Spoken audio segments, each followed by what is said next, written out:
as AI gets more and more integrated into everything from searching to content creation, my theory is we're going to start salivating over the opportunity to be guaranteed that we're consuming human discourse rather than AI-generated bits or even things that are AI-assisted that help kind of work in advertisements and other intentions that you aren't super aware of.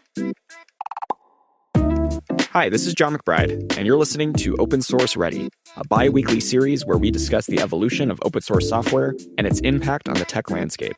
Along with my co-host, Brian Douglas, we'll explore topics like open source AI, the business, and sustainability of open source.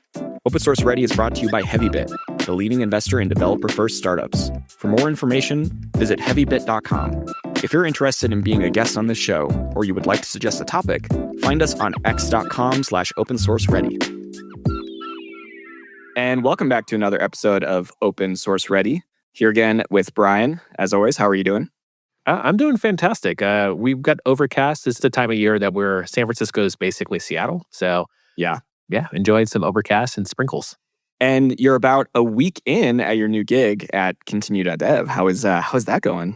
It's going great. The first day, I think I did a talk at GitHub about AI native coding assistants, and then I did like 3 videos last week. So I hit the whole DevRel developer experience, like ground running. Super excited to be back in the saddle doing this type of stuff. Very nice. Well, I'm excited for our guest today.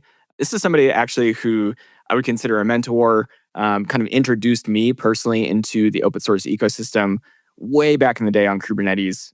He's the author of the book Production Kubernetes. Worked at Heptio, VMware doing Tanzu Community Edition stuff back in the day with me. I'm excited to bring on Josh Rosso. Josh, how are you doing? Doing great, John. Thanks so much for the intro. Yeah. To tag on to the weather that Brian mentioned, I'm in Colorado where it is excessively sunny, as it typically is, same as John. And we're in that cool time of season where Colorado gets very dry, obviously, in the summer and things kind of brown out. But we've gotten so much rain and the snow is melted, so everything is green and lush. It's like prime season for us. So yeah, excited for the time of year and excited to be talking to you all. Yeah, it has been really nice, actually, which makes me want to go touch grass at some point today. Yeah. But besides touching grass, Josh, what have you been up to recently? What are you working on that is, I guess, your current thing? Yeah, absolutely. So maybe just like a tiny bit on my background. I've done a lot of things in the Kubernetes space for a while now, I would say. I don't talk too much about this gig, but I worked at an ESB company, enterprise service bus company called MuleSoft. And we were like experimenting with Kubernetes stuff and Docker stuff back when it was like, I think pre 1.0 and very, very early. And that got me really excited about it. So I joined a company called CoreOS, and CoreOS built a bunch of key tech like container Linux and etcd, which is at the core of Kubernetes, and a bunch of really important open source stuff. We got to really see the evolution of where distributed systems were headed, especially in the open source, which was super, super exciting because, a lot of companies aren't like Meta or Google and they're just going to build their orchestrators from the ground up. Like a lot of us are kind of building on this, if you want to call it commodity layer. But anyways, CoreOS was very instrumental at building that commodity layer. Then, like you said, John joined Heptio, got acquired by VMware. John and I were coworkers for a while at VMware, which was really cool. We built a bunch of Kubernetes-oriented stuff into the vSphere ESXi stack. We did something called Tanzu. And yeah, now I'm a principal engineer at Reddit. And yeah, the cool thing about being at Reddit, just to like add some color, I'm in charge of the compute platform in particular. So the way I describe that is everything from the Linux kernel at the lowest level up to the orchestration layer, which is all Kubernetes-based. And the reason I went to Reddit, or at least one of the main reasons, was I'd argue they're one of the bigger at-scale users of open source tech and especially Kubernetes. Yeah. So it's been so cool to see this thing that I have seen for a really long time kind of building up and see it like at production scale in use, hosting everything from storage systems to serving stack of one of the world's biggest websites. Yeah. So I don't know, it feels like a bit of a capstone-y type role for me, which has been really fun. Yeah. It's literally the front page of the internet. Yeah, exactly. That's partly why I wanted to have this conversation was, yet have we really talked to somebody who wields open source software like you or the compute platform or really Reddit does. Can you give us an idea of like what that scale actually is? Like number of clusters, number of instances, can always beep something out if we need to. Yeah, absolutely. So these numbers aren't accurate for Reddit, but just to give you like an idea of scale that Reddit's at, like you can think of like in the realm of 100-ish clusters, in the realm of many, many, many thousands and thousands and thousands of nodes, right?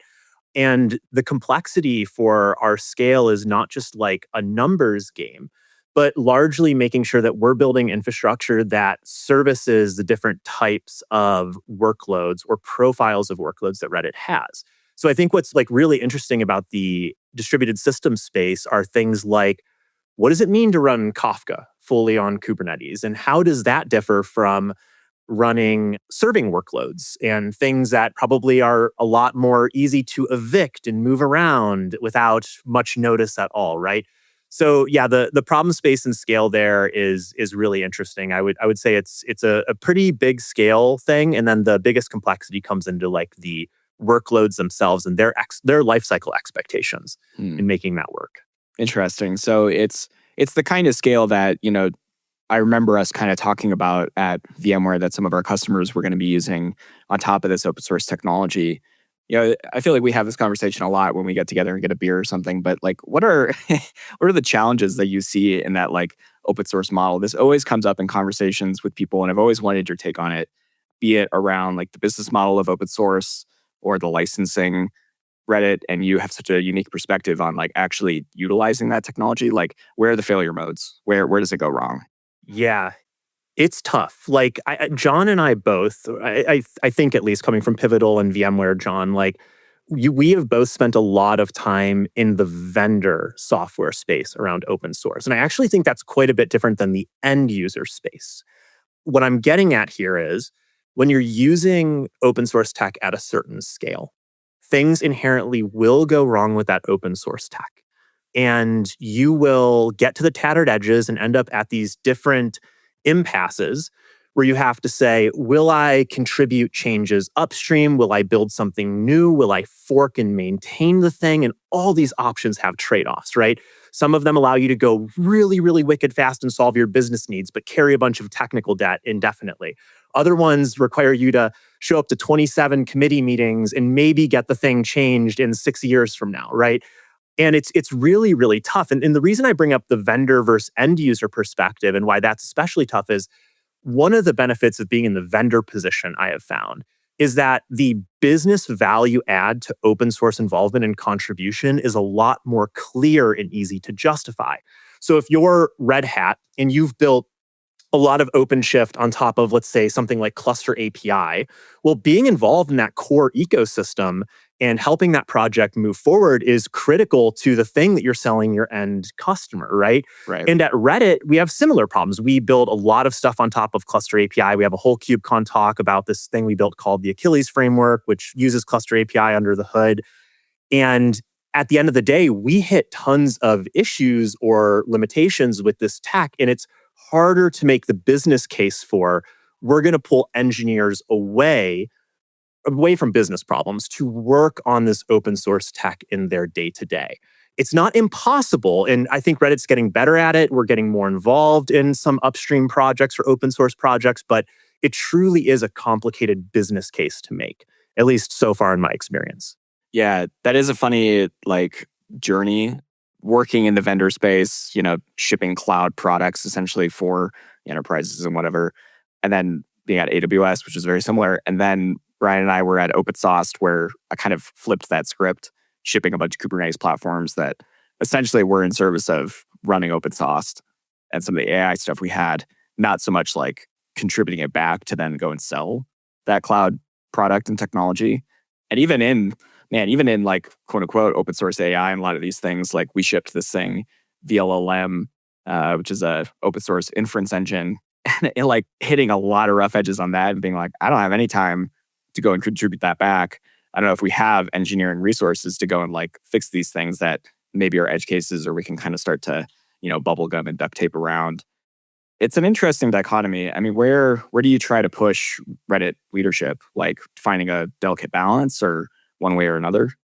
I think the good news is that our leadership does really get it, especially in the infrastructure domain. So I don't think the sales pitch is particularly hard, but you know how all businesses run. And this is not just a Reddit problem. It's at the end of the day, you're here to help the bottom line in some way. And when certain fires prop up and certain business cases need to be solved, like it becomes a prioritization exercise. And when you're looking at, making a change to upstream cluster API versus making sure the website doesn't go down, or if we're at VMware, the vSphere engine doesn't have like a really key bug or whatever it might be, Yeah. it's going to be hard to win that battle. So I think it just comes down to really trying to set up a culture around open source involvement and just know that overnight, you're probably not just going to be able to say, my engineers spend 50% of their time working on open source. But I think as key issues come up, as projects drift in directions that might not benefit you, you start to use that as, it sounds a little weird, but like ammunition for your case around, yeah, we really should start investing here. We are one of the big at-scale users and so on. Yeah. Here's actually a really interesting perspective that I sometimes think about, right? You look at like some of the biggest websites in the world, right? And you've got everything related to Google. You've got Google, YouTube, so on. You've also got the Meta related stuff. So you've got Facebook, you've got Instagram, and so on. Now, Meta and Google, way bigger scale than Reddit. Not trying to compare apples to oranges here, but Reddit is in that top 10 somewhere with them. So at their scale, they're building internal platforms, things like Borg. Meta has, I can't remember if they call it Tupperware or Twine now, but something in that realm that does the internal orchestration. They have engineering teams who can build this from the ground up. And that's really good for them because they can move really fast in a lot of ways. They don't have to make changes with a committee of 20 representatives from different companies that all agree on it. They can just solve the business needs. Now, you look at shops that are smaller than them, something like Snapchat, Pinterest, Airbnb, Reddit, and then there's even smaller shops than that. I think you're at a point where you can't fund an end-to-end orchestration platform development project from the ground up. Open source is largely what allows your medium to medium largest size company to scale and be able to solve a lot of key problems. But at the same time, you're again in an ecosystem where the general purpose solution needs to solve problems for more than just your business, right? So the TLDR I guess I'd give is like, I think there's a good business case you can give to, you want to have a seat at the table, even if you're an end user. And whether that's through CNCF, whether that's through being in a SIG and so on, there are really good ways that you can justify that. And then you just have to do some defense. As fires pop up, as other priorities come up, you need to constantly remind leadership and others why this is important, not just for the project, but for the business, because the business is standing on the shoulders of said project. So you mentioned medium-sized companies and like sort of like the layer below, like the metas. Recently, we had this NATS thing happen with Synadio, and I'm curious your take on smaller companies that are up and coming, trying to put something out there and like creating the table, but not quite having anybody who wants to come up to the table to help support this. Yeah. It's tough. I see it as like an existential risk for any project that you adopt or get involved in, whether it's the NATS stuff, whether it is Redis, right? Like there's just so many different ways that things can go wrong in regards to the thing that you're adopting and potentially building your stack on top of. I'd be actually really curious on y'all's thoughts of how all that played out. The best thing that we've been able to do to kind of protect against this at Reddit is we have kind of a principle where we think of everything we build and offer in our platform as something we always wrap a moat around. The idea being that we have an API surface area that maybe somewhat would allow us to change the underpinnings. So whether that is a message broker, a cluster, a network that you need, right? And under the hood, if that's being satisfied by Crossplane or Terraform or whatever infra automation tooling, homegrown stuff we've built, we actually have an API surface that will allow us to shift off that over time. That being said, like if we were fully built on NATS and needed to shift off it overnight, I don't think it would be that easy of a story. So yeah, I'd actually be curious on y'all's take of how that kind of progressed and so on, because I don't have a really strong opinion. Yeah, I mean, I lived it while my time during the CNCF, and it just really turned into like the project was very complicated. There was like a lot of hopes and dreams on getting this project like having more adoption and folks at the table.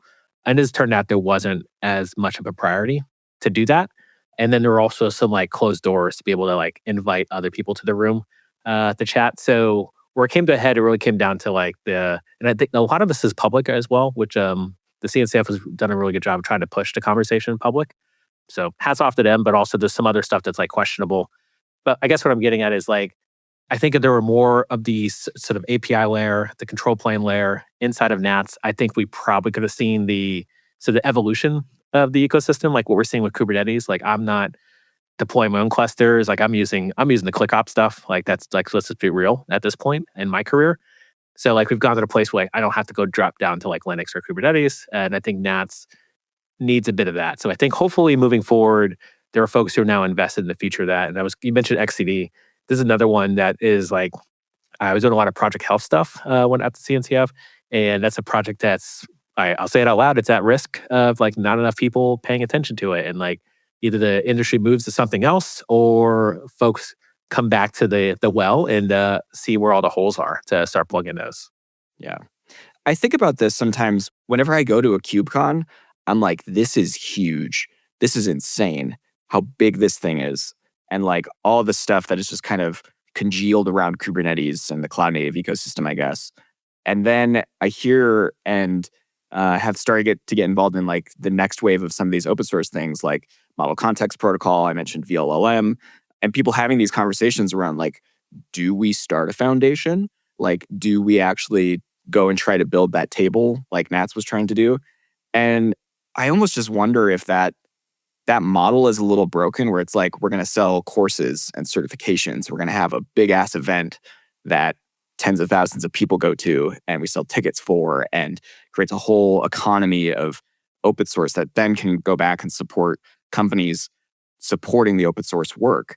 And I try to like wrap my head around like how that evolved. And I'm just like, man, is the model itself broken? Like was it a fraught effort, using the Nats example to try to go build that table that could then support a whole company, I guess, shipping something into the open source. I can't remember who said this, but people are pretty skeptical of open source today because of that kind of like economic rug pull that seems to always be inevitable. You're either like getting into an ecosystem that's so vendor locked in that it's like you kind of have no choice, but you're just going to eat that cost now, or you're investing in an open source ecosystem where maintainers disappear or there's that rug pull. I don't know. I don't know how to feel about it these days, to land the plane on that, I guess. It is a wildly hard problem to solve. Like truly, like, whether we're looking at CNCF or Apache or any foundation and any people who are trying to solve this problem, it is massively, massively challenging. And I wish I had really strong insight into how to make it better.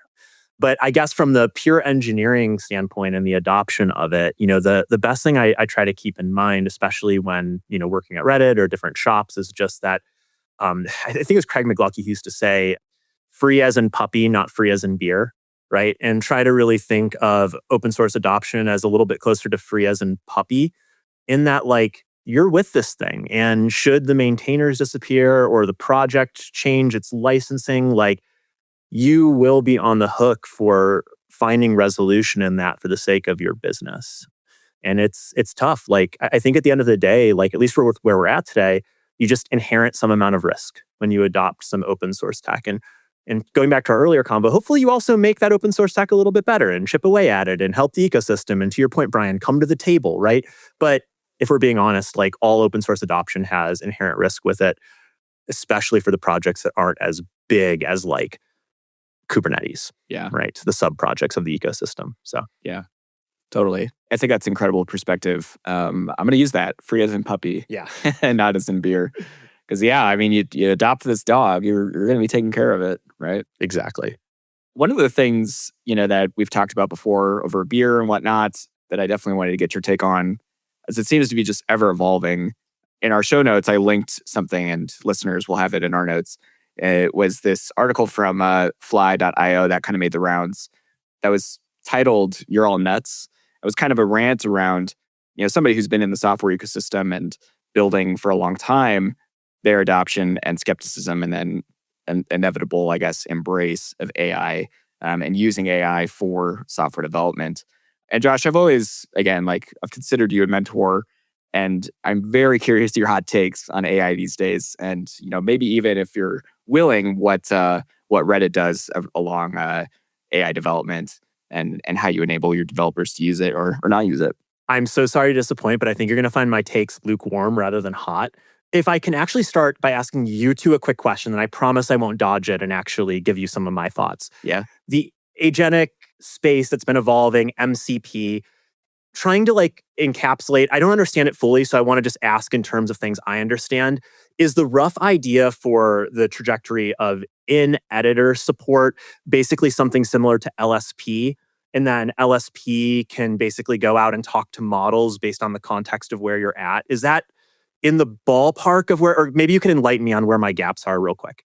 That would be a component if you were building a full end-to-end experience. Like if I was going to go do this in NeoVim, I could definitely just grab the chunk around, the text inside of, wherever the LSP had gotten context from and go and query that from the language server protocol, but then also feed that into an LLM context window, and then also use model context protocol to go and, do anything else really, be it use an external service, utilize tools on your machine, really anything. So, I mean, what's your perspective, Brian? Because now you're in deep with kind of the editor ecosystem.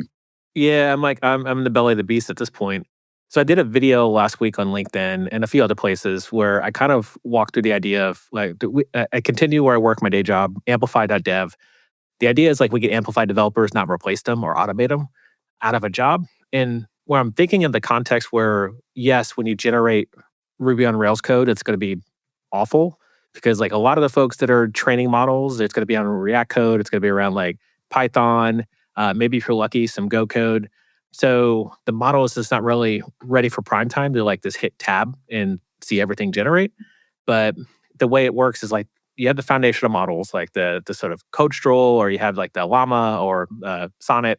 And then on top of that, to make it better, you can now train the model through, you could do indexing through RAG, you can do MCP that talks directly to API servers and has more context there. So what I've been doing is I've been building specs and tests first, and then letting the AI work within the bounds of that, which I think is what was the article? Are you nuts? From the Flyo guy that we have linked in the show notes. You're all nuts. You're all nuts. Yeah. I appreciate the article because these are folks I looked up to when I was coming up as an engineer, and I see them seeing the world pass them by or maybe morph into something new. And I think these are folks that are going to help get us grounded, because I don't think AI is like Web3. I think it's going to stick around. So which is my take. I think we're probably going to have to start talking to the bots and the agents. But what's next? I don't know. Yeah. One good perspective somebody recently gave me around that exactly was that unless one day Anthropic is oops, sorry, Claude is actually just a bunch of people, I don't know, offshore or something, which recently did happen with a company, right? Yeah. And that's obviously not the case with Claude. It's generating way too fast and way too quickly, but it's around, and it's tools that I think are going to get more and more deeply integrated. I mean, it's funny being in the belly of the beast now too, because on this product at Zupo that I work on, it's mostly going to be around AI enablement, building MCP servers on top of people's APIs so that they're essentially AI ready, and just deeper and deeper integration with more and more of these things. It's funny, Josh, you mentioned MuleSoft. I actually think they're one of our competitors. So, oh, interesting. Yeah. Tech is very small. They've pivoted out of just enterprise service buses, of course. So, okay, this all makes a ton of sense. My opinions on what I'm about to say with AI usage and LLMs and coding does not reflect Reddit's, to be super clear. Honestly, we're still early on that journey. This is just kind of my take from using it a little bit and seeing some coworkers and friends use it. On the "you're all nuts" argument, I think it's pushing back in a good way, actually. At the end of the day, the narrative of it's bad at this thing here, or it hallucinates this thing here. Sure, yeah, there's gaps in this technology, and it is not going to be perfect. And I think we over-rotate on trying to find every corner case where we can prove it wrong, and it does a bad job. And then we just use that as a stake in the ground of this will never work. Obviously, I don't know, in regards to our trajectory with AI, I have no idea if we're approaching some maximum that is going to peter off, or if we're just like super early. But regardless of what it is, like the jury's still out on this one. Like we're going to see how it evolves. And I think that at the end of the day, like you would be naive to not be trying to use LLMs in your day-to-day workflow or use AI in your day-to-day workflow. It's so obvious, something that you should be trying to integrate. I think the like most novel argument that is a little bit trickier for me is, I think in this article they call it but the plagiarism, specifically around what you train on, the licensing available to it, and so on, right? So like, here's an interesting example. So John, you have or still have a blog, I believe, that you write technical content to, and I do as well. And I actually am totally fine with AI training on my stuff, but it's interesting that I don't really have a say in it, right? Like the best parallel I can draw here is in search, you would do like a robots.txt file to control some like indexing stuff on your content. I believe that's how it works, at least. And it's funny that there's no control there for AI. Like, I think you should be able to opt out of being trained on and being used in certain regards. And the reason I kind of think that's important too is I worry that more websites will start putting their stuff behind a paywall or a subscription wall or a you have to be signed up wall, right? Because that will be their mechanism for protecting against AI. I really like the internet being open. Like I like being able to click on a link and have no commitment to consume the thing. It's one of the things I love about this crazy place that is the internet. Yeah. And I do worry that the incentives will flip a bit if there's no control. And dare I say, sorry to use the L word, legislation maybe around what is allowed to be trained on and what controls authors have. I think that's a pretty interesting thing. Yeah. But my lukewarm take, John, is it seems great. It's progressing in an interesting direction. If you're a software engineer, you should be actively using it and learning how to take advantage of it at this point. Yeah. I mean, let's get into that around like the verifiable nature of like just the web and like that direction it's kind of moving. Because I know this was a topic you wanted to bring. It does seem like that's the way the open web is moving.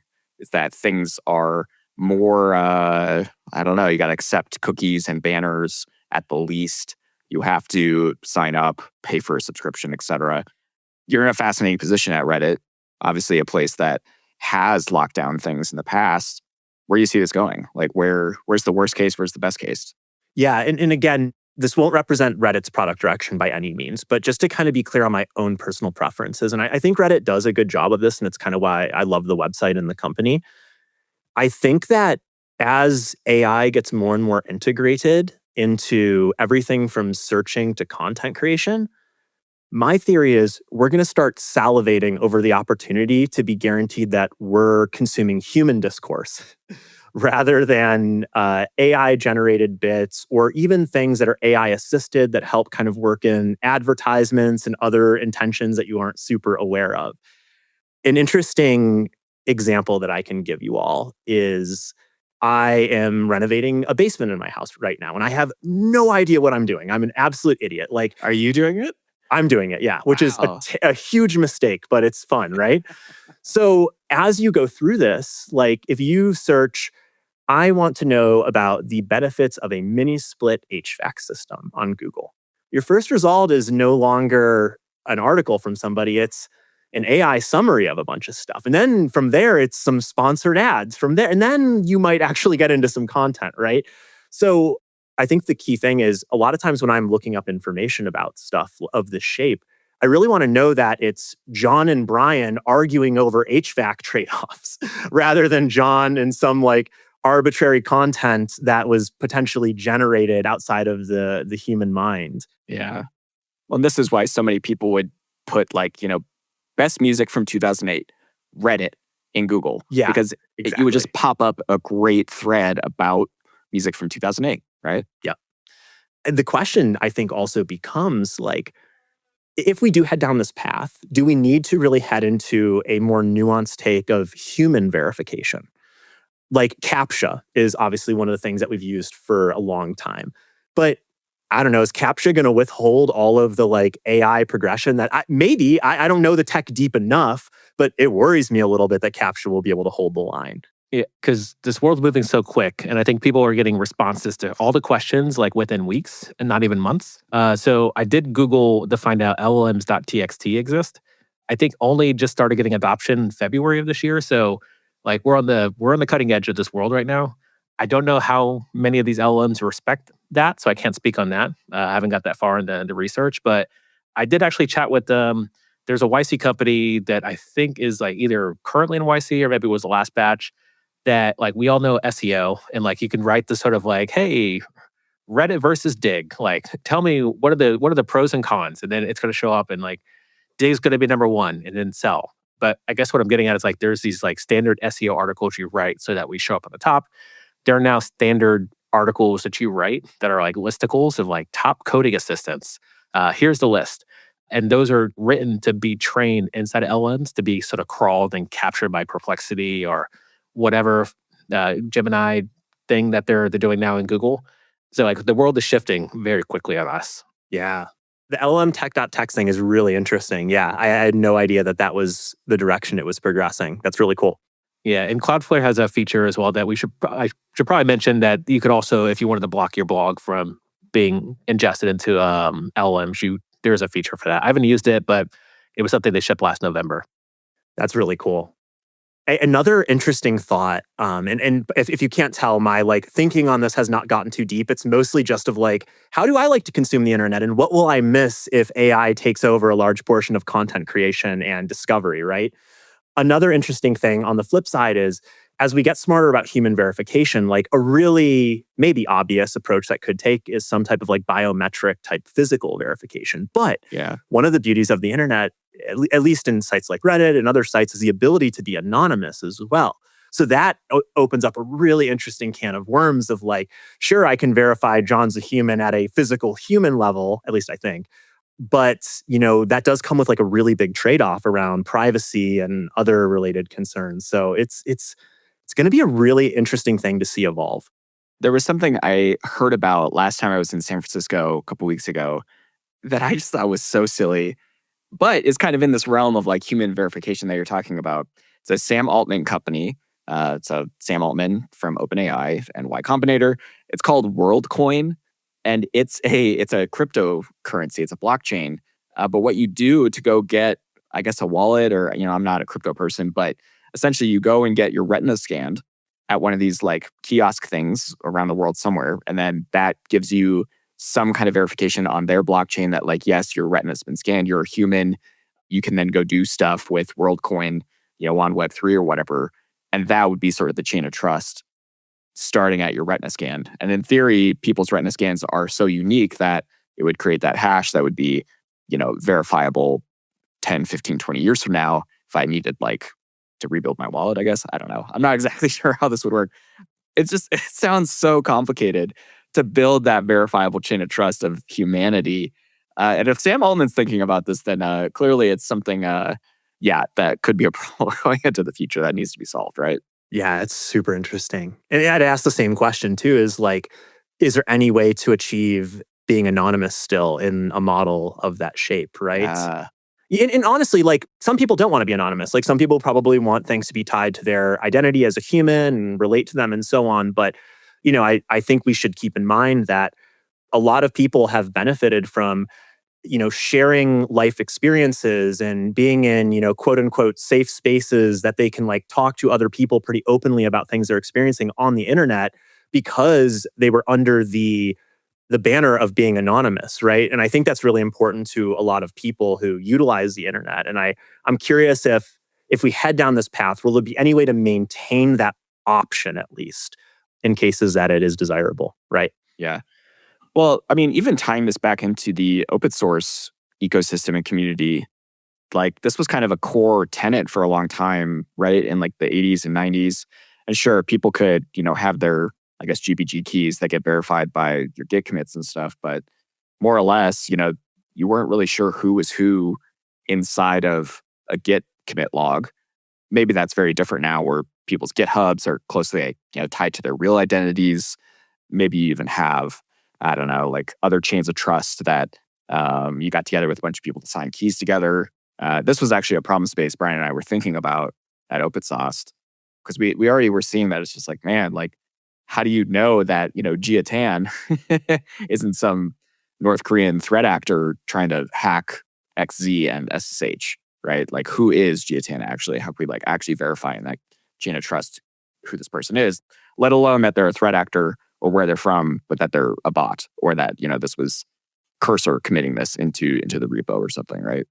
Yeah, you would think that like the tools we have, and this is why I'm thinking like with AI is great, and it's great because it's like it's leveraging, like it's 10xing myself, like my 10x engineering experience. But there are other things that we like. I mentioned writing tests and like using a spec and like keeping your boundaries, but also like we've got SSH keys as well that you could totally just like, hey, it's cool that you generated this, but like who's signing off on this before this comes into my open source repo? And like a lot of CNCF projects have good hygiene around this. A lot of open source projects don't, and I think that it's going to be on a lot of us to, if we're going to accept that AI is here to stay, like we're going to have to all sort of rise above, or sort of like the rising tide raises all boats type of situation. It's a world that we're going to have to really lean into and like share and tell more often than like previously. This actually makes me think of, we recently talked to Thorsten Bell at SourceGraph about AMP and, their AI agent that they're building.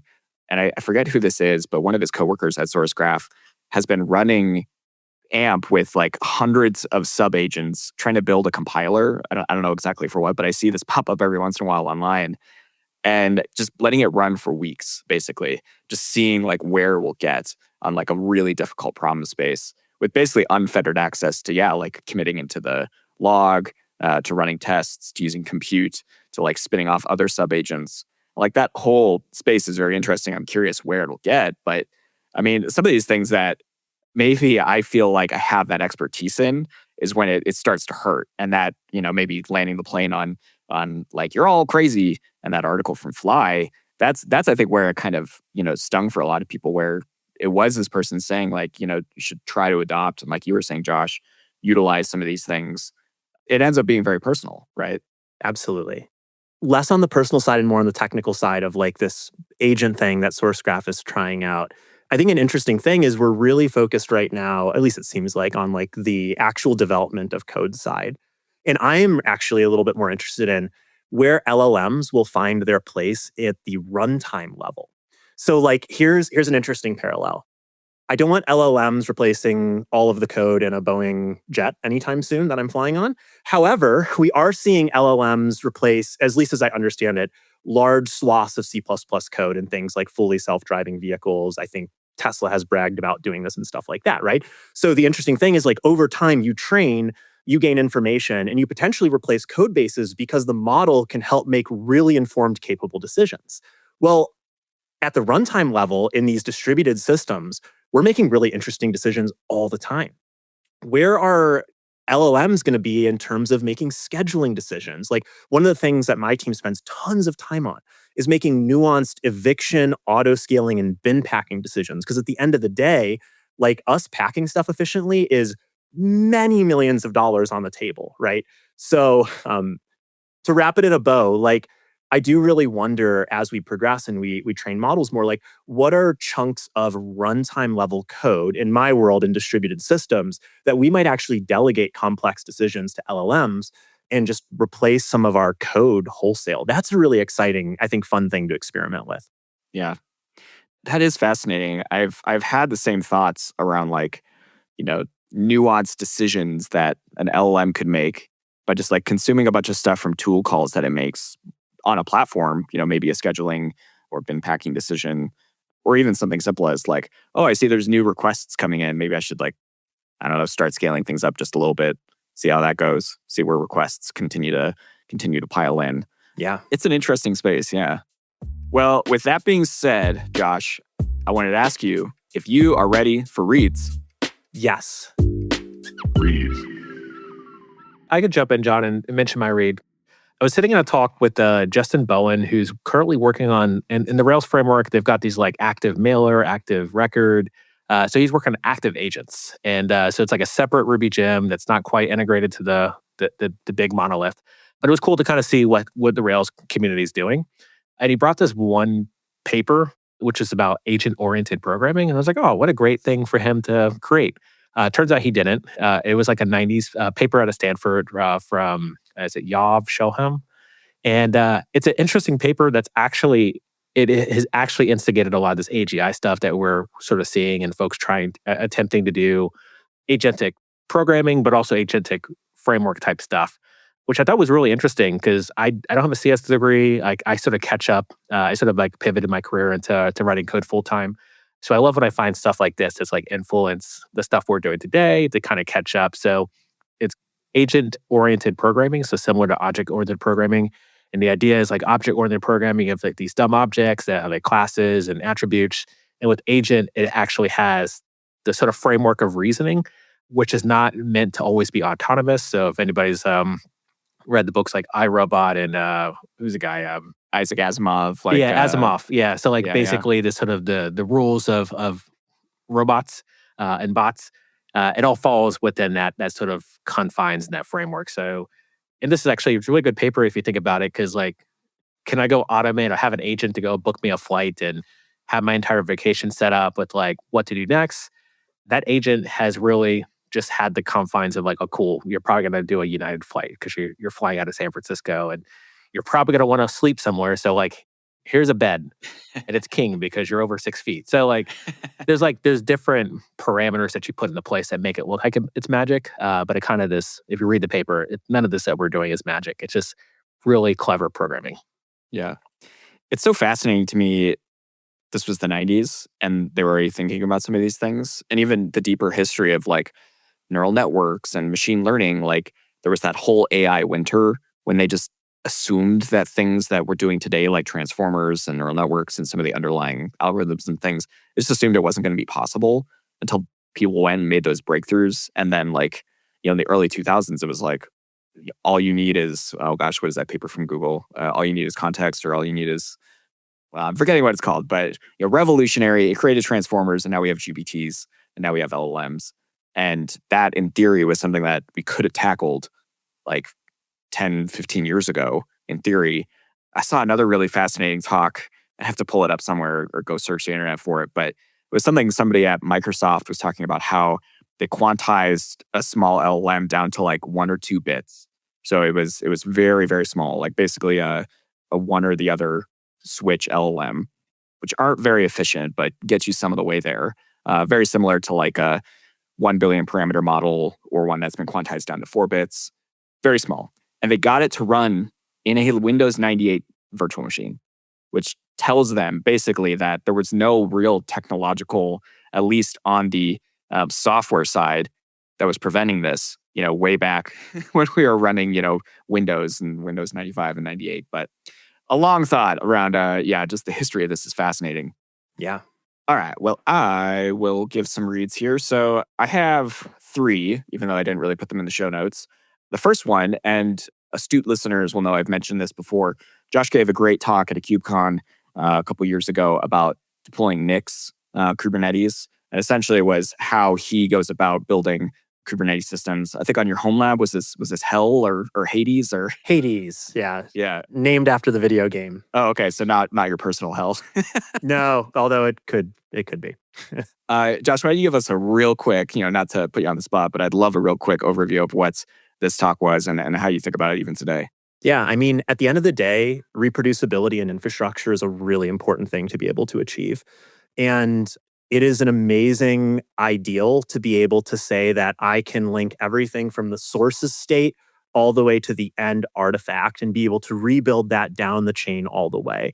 Especially when you're working with systems at scale, like the smallest little tweak, like we have an outage at Reddit that's in our public blog around a small change that happened with IP tables and just like a character changing somewhere in between 2 versions of a patch kernel update, right, caused massive outages and degradation. And I think what's really cool about Nix, whether it's the right approach or not, more so the concept, is that being able to really express things in ways that you can derive guarantees around reproducibility is a really, really cool concept, right? So at the end of the day, this talk and the associated blog post is all about what if we use Nix to set up everything from literally our hypervisor on our bare metal all the way up to our Kubernetes cluster, all the way up to our container images that ran on it. Now, that being said, I don't think I'd advocate anyone uses this tooling to do it ground up today. I don't quite think, I think the bar is kind of high to make that successful, but it's again the thought experiment of like, what does it look like to truly be able to reproduce everything from the ground up? I think that's a really cool concept. I don't know. I would actually argue that some of the other tooling that gets you there, things like Tough or Sigstore, or I mean, oh my gosh, when I was at AWS on Bottle Rocket, like trying to reach that producibility using Fedora paradigms and then all the other stuff we bolted on. I mean, so many times people just be like, "We just do this in like, normal functional NICs," and the answer was always no. And I think we're operating under a bit of an illusion, honestly, of reproducibility. Like, there's so many Docker files out there in the world that people don't realize that every time they run Docker build or whatever the command is, they're just rolling the dice. And whatever the apt repository has at that given time, like, it's just going to be that thing. And they don't even realize until something terrible happens that they might not be able to tell the difference between Dockerfile A and Dockerfile B because it's pretty opaque to them what differences happened in build A versus build B. So, and there's a lot of tools and things in the ecosystem that help here, layer analysis and so on. So I'm just more calling out that like Nix is kind of interesting because it's a very pure way to kind of look at it, which is an interesting thought experiment. He said it. Yeah. So. I'm sorry, Brian, that this has become a Nix podcast. Yeah, no worries. This is like the third episode in a row, and I'm just over here just twiddling my thumbs. Surprisingly, I'm not that like wildly fanboyish about Nix, to be super clear. I'm just more obsessed with how cool the concept is, and I do use it for my workstation and stuff. It's fun to play around with, but I don't use it in serious production capacities today. Yeah, makes sense. My other read, and I'll make the next two very quick. There was a paper that Apple around WWDC here released on. They called it the illusion of thinking. Understanding the strengths and limitations of reasoning models via the lens of problem complexity.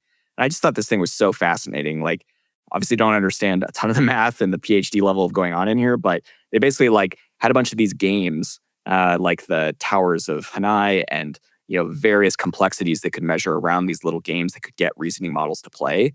And in their, I guess, assertion, reasoning models really aren't reasoning as much as they are just like memorizing and understanding patterns in their underlying neural networks. Very fascinating. I think it made quite the buzz. So yeah, readers will have that in the show notes. My other read this week is Crime and Punishment, which my wife has been getting me to read, and I actually quite like. It's very dark. Have you read it? Anyone? I have not read it, no. It's on my list of like classics that I want to pick up and read. I have not read it yet. I don't know what it is about this weird specific genre that I really like. It's like Wuthering Heights and this kind of like dark gothic classic literature. And he has all these like inner thoughts. He just goes on these long rambles about like the meaning of things. And it's definitely the kind of man versus God kind of narrative that I really like. So I don't know what that says about me, but who knows? No comment. I have two reads for you now. Yes, go.